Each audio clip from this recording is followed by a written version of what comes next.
Here we are, discussing 1970s The Hard Road.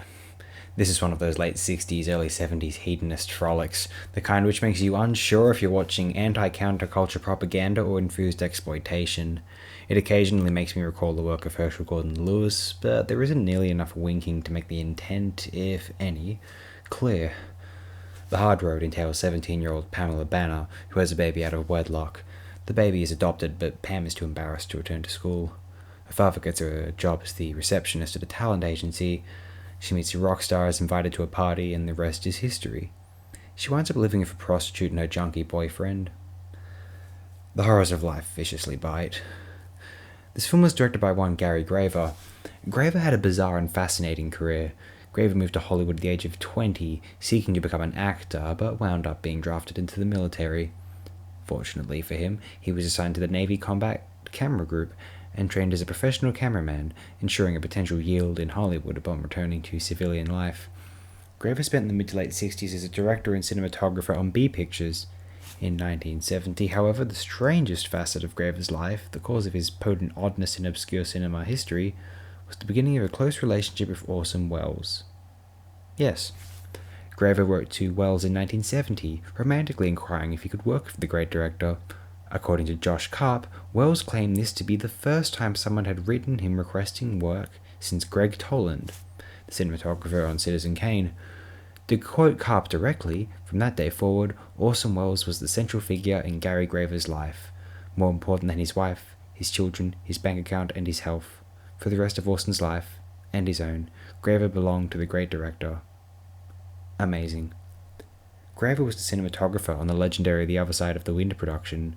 Graver also acted as cinematographer on filming Othello and a large section of F for Fake. I cannot help but share this particular fascinating anecdote. During the shooting of a scene in The Other Side of the Wind, Welles used his 1941 Oscar, won for co-writing Kane, as a prop. After shooting, he handed the statuette to Graver, saying, "Here, keep this."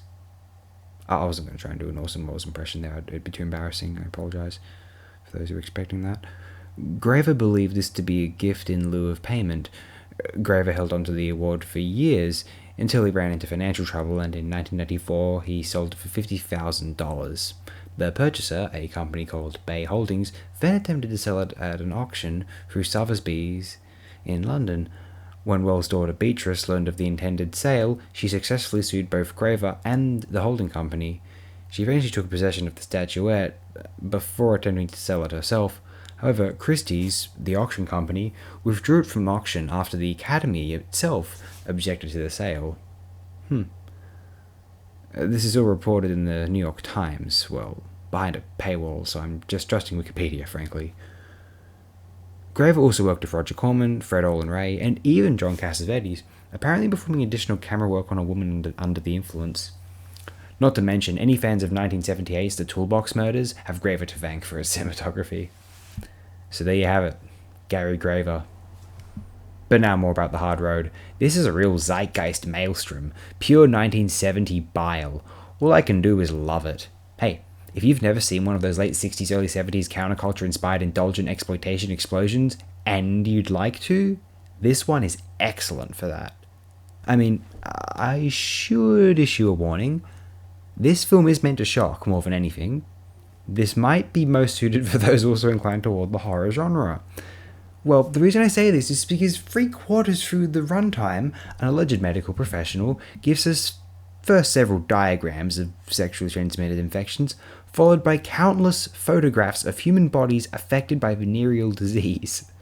This sequence is absolutely grotesque, I'll be honest. I chose not to look at all of them. I covered one hand over the screen of my computer and with the other typed up a note to remind myself to mention this scene as a sincere trigger warning. I don't mean that in jest. Anyway, if you want to watch The Hard Road after this, you will probably love it. If not, yeah, you'll want to avoid it.